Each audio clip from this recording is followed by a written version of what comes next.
Hello everyone, আমি সুমি আবারও একটি নতুন ভিডিও নিয়ে চলে এসেছি একটি নতুন সকালে। তোমরা সকলেই কেমন আছো? আশা করছি সকলেই খুব ভালো আছো, আর আমিও মোটামুটি ভালোই আছি।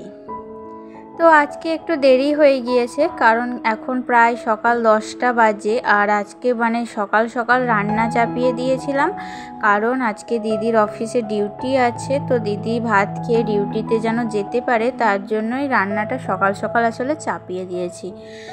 সকাল সকাল রান্নাটা হয়ে গেলে কি হয় যে সংসারের যাবতীয় টুকিটাকি যে কাজগুলো আছে সেইগুলো কিন্তু তুমি পরে বেলাতে আস্তে সুস্তে ধীরে সুস্তে সেই কাজগুলো গুছিয়ে নেওয়া যায়।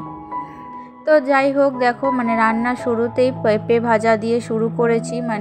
বেশ একটা পেঁপে এনেছিল বড় পাড়া। তো পেঁপেটাকে কি করব আজকে বুঝতে পারছিলাম না। তো আজকে বৃহস্পতিবার নিরামিষ, তাই ভাবলাম ভেজেই দিই। তাই পেঁপেটাকে ভেজে নিয়েছি আর কচু টমেটো বেগুন দিয়ে টক করে নিয়েছি। তো টক খেতে তো আমি খুবই ভালোবাসি, তো তার জন্য প্রতিদিনের নিরামিষ রেসিপিতে টকটা কিন্তু আমি রেখেই দিই। আর কি বলতো, এমনিতেও কিন্তু এখন আমরা নিরামিষ খাচ্ছি প্রতিদিনই, কারণ মাছ কাকিমা যিনি আমাদের মাছ দেন তিনি অসুস্থ থাকায় না এখন কয়েকদিন থেকে একটু মাছটা আমরা পাচ্ছি না, তাই প্রতিদিনই নিরামিষ খাচ্ছি। আর আজকে তো বৃহস্পতিবার, তাই আজকে তো নিরামিষ আমরা খাই 12 মাস, তোমরা তো জানোই।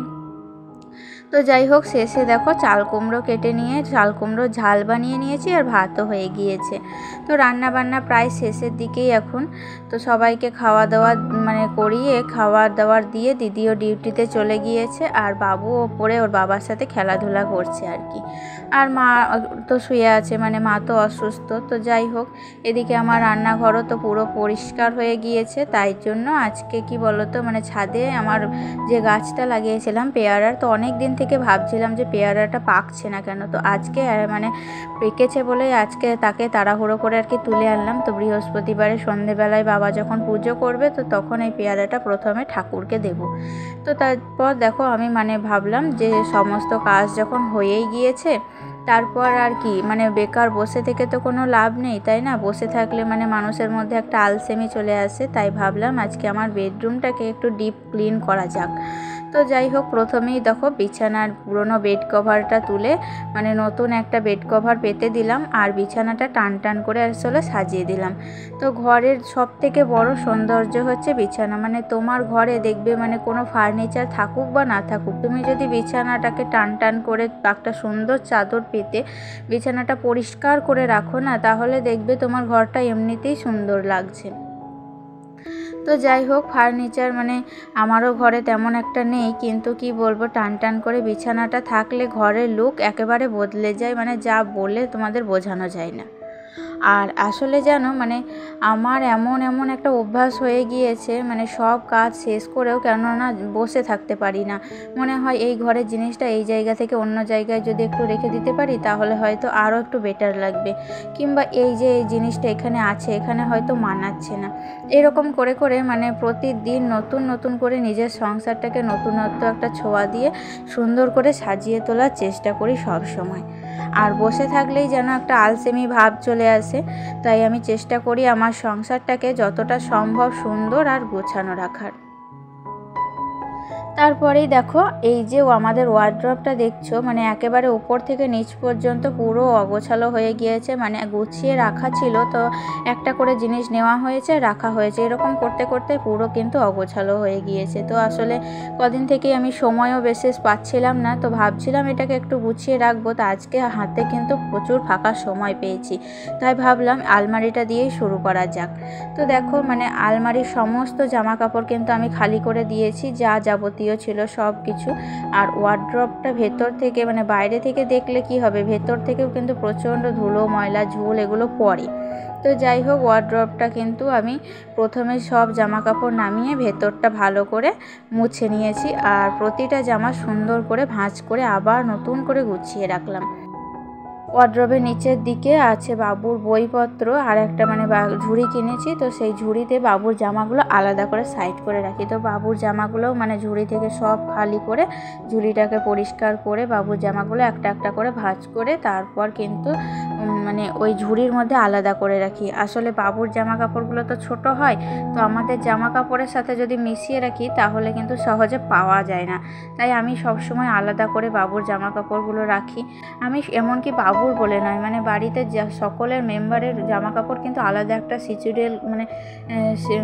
সিচুডিউল মানে করে রাখি। তো কি হয় তাতে, মানে জামাগুলো আলাদা আলাদা করা থাকলে না, যে যা নিজের জামাটা টুক করে হাতের কাছেই পাওয়া যায়। বা তাড়াহুড়োর সময় এমন কোনো সময় হলো যখন খুবই দরকার, তখন কিন্তু এই জায়গায় আমি এই জিনিসটা রেখেছি বা এই জায়গায় এই জিনিসটা থাকে, এই হিসাব করে কিন্তু জামাগুলো তাড়াতাড়ি পাওয়া যায়। এমনকি বাবু নিজেও কিন্তু খুঁজে পেতে পারে জামাটা।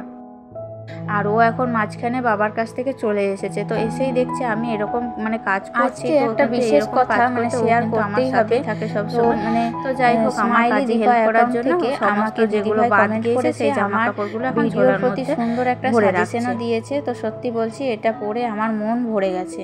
দিদিভাই, তোমার প্রতি অসংখ্য কৃতজ্ঞতা। তুমি আমার পরিবারে এসে শুধু ভালোবাসাই দাওনি, আমাকে এগিয়ে যাওয়ার পথও দেখিয়েছো। তো তোমাদের মতো মানুষের জন্যই আমি প্রতিদিন নতুনভাবে মোটিভেটেড হই, চেষ্টা করি আরও ভালো কিছু দেওয়ার। তো তোমাদের সেই সুন্দর সুন্দর কমেন্টগুলো পড়তে আমার ভীষণ ভালো লাগে। মনে হয় মানে আমি তো কত সুন্দর মানুষের ভালোবাসা পাচ্ছি। তো আজকের এই কমেন্ট পড়ে আমি সত্যিই খুব খুশি হয়েছি। ধন্যবাদ তোমাদের সবাইকে আমার পাশে থাকার জন্য। আর হ্যাঁ, মানে যারা আমার ভিডিও এত দূর দেখে এই পর্যায়ে চলে এসেছো, তো তোমাদের জন্য একটা ছোট্ট অনুরোধ, মানে অবশ্যই ভিডিওটিতে একটা লাইক বা একটা কমেন্ট করে যেও, কারণ তোমাদের এই লাইক আর কমেন্টের জন্যই আমার ভিডিও আরও অনেক মিষ্টি মিষ্টি বন্ধুদের কাছে পৌঁছে যাবে। আর কেউ যদি নতুন হয়ে আমার চ্যানেলে এসেছো তাহলে অবশ্যই সাবস্ক্রাইব করে যেও, তাতে তোমরাও এই ছোট্ট দিদিভাইটার পাশে থাকতে পারবে সব সময়। তো যাই হোক, মানে তোমাদের সাথে কথা বলতে বলতে আমার অনেকগুলো কাজ এগিয়ে গেছে, কিন্তু একটা কথা না বললেই নয়। মানে দেখো, এখনকার অনেক মানুষেরই মোবাইলের প্রতি বা আরও খারাপ হলে নেশার প্রতি অদ্ভুত রকম আগ্রহ তৈরি হয়েছে। তো মানুষ নিজের সময় ও মন ওইসব নেশার মধ্যেই ডুবিয়ে রাখছে বেশিরভাগ সময়। কিন্তু আমি ভাবি কি জানো, মানে আমাদের মতো যারা গৃহবধূ আছি, তো তাড়াতাড়ি ঘর গুছিয়ে রাখা, সংসারটাকে নতুন করে সাজানো, প্রতিদিন নতুনভাবে সংসারকে সুন্দর করে তোলা, তো এসব কাজ আমরা যদি বাড়তি ঝামেলা হিসাবে না দেখি, তো বরং নিজের একটা শখ বা নেশা হিসেবে ধরে নিই, তাহলে দেখবে কাজগুলো আরও বিরক্তকর লাগবে না। বরং কোনো দিন যদি এই কাজগুলো না করো তখনই মন খারাপ লাগবে। আমি নিজেকে ঠিক এইভাবেই মোটিভেট করি। তাই চাইবো তোমরাও তোমাদের সংসারকে সুন্দর ও স্নিগ্ধ করে তোলার জন্য এই কাজগুলোকে অবহেলা করো না। ভালোবাসা দিয়ে করলে সংসারের প্রতিটা কাজই আনন্দের হয়ে যায়। তো যাই হোক, দেখো মানে এখন সত্যিই মনে হচ্ছে গোটা ঘরটা একদম ঝকঝকে পরিষ্কার হয়ে গেছে, আর আমার যত কষ্ট করেছি সবই সার্থক হয়েছে। দেখো, মানে ঘর গুছিয়ে নেওয়ার পর সেটা বেডরুম হোক বা পুরো বাড়ি, যে পরিষ্কার পরিপাটি ফিল আসে সেটা যে অনুভব করতে পারবে না, মানে তার সংসারে শান্তি বা সুখ দীর্ঘদিন টিকবে না।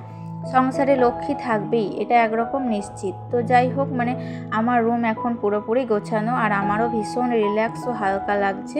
আজ এতগুলো কাজ পরিপাটি করে শেষ করলাম যে নিজেই নিজের ওপর অবাক হচ্ছি। তো এখন দেখো, মানে সব কিছু একটু ময়লা হয়ে পড়েছিল মেঝের ওপর, তাই মানে ঘরটা বারান্দাটা একটু ঝাড়ু দিয়ে পরিষ্কার করে নিলাম আর কি। আর যেগুলো মানে মেয়াদ শেষ হয়ে গিয়েছে, মানে এক্সপায়ারি হয়ে গিয়েছে, সেগুলো ফেলে দিয়েছি, ছোটোখাটো জামা কাপড় থেকে সব কিছুই আর কি।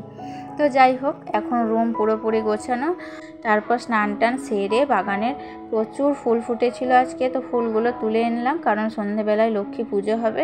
আর একবারে পৌঁছে গেলাম সন্ধেবেলায়। তো বাবা বসে গেলেন বৃহস্পতিবারের পুজো করতে, আর আমি এদিকে ছেলেকে পড়াবো। তো সারাদিন এতটাই মানে ক্লান্ত, শরীর একেবারেই ক্লান্ত হয়ে পড়েছে, তাই রাতে নতুন করে আর কিছু রান্না না করে দুপুরে যা ছিল তাই দিয়ে রাতের খাবার সেরে নিয়েছি।